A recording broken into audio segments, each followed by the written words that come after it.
Hi, this is Shashi from the Economic Times Education. And today we have with us Professor Ravi, Director for NIT Surathkal. Hello, sir. Welcome. Thank you for calling me here.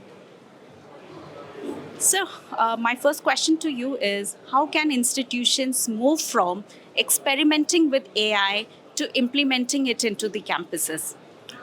You're assuming that they're experimenting with AI. Not necessarily true. Many faculty are still thinking that the old way of teaching is good. And they have to move from there to trying out tools like ChatGPT and other AI tools to first to create content. Number two, to see whether they can use that to evaluate assignments and exams and so on. Having said that, I think students are now ahead of the teachers in many ways. Students sitting in the classroom and they can check on AI tools, and sometimes they're ahead of the teachers. So I think we have to change the whole paradigm of how we actually look at the teaching learning process, in my opinion. We have to look at, for example, teachers should not look at AI as an enemy, but saying that and allow the students to maybe experiment with that.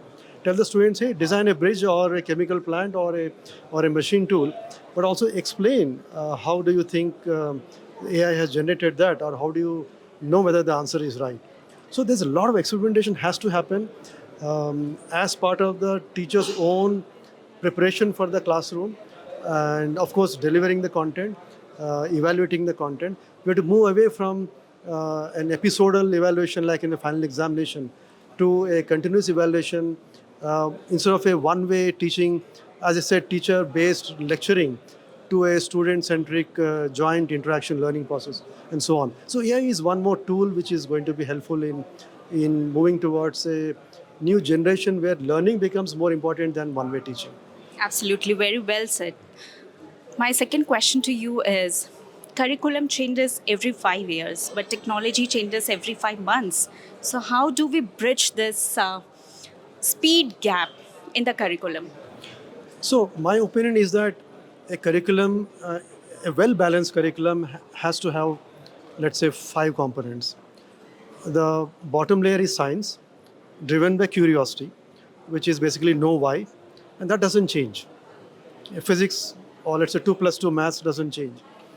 On top of that, you have engineering, which is like also driven by curiosity, partly driven by creativity, which is know what. And on top of engineering, you have technology, which changes fast, as you said. I agree with you on that. Science doesn't change, engineering changes somewhat, technology changes literally sometimes in days and weeks. But above technology, you also have, let's say, management part, which is using technology to deliver the goods and services in the society, which is HR and sales and finance management. All those are management part. So these are all important. So as long as curriculum has all these 4 aspects, which change at different timelines, we are doing fine. I want to add one thing, that beyond all these 4, you also need a central core layer of humanities and social sciences. Sometimes we joke that engineers solve problems, create new problems, solve those problems, create new problems, and so on.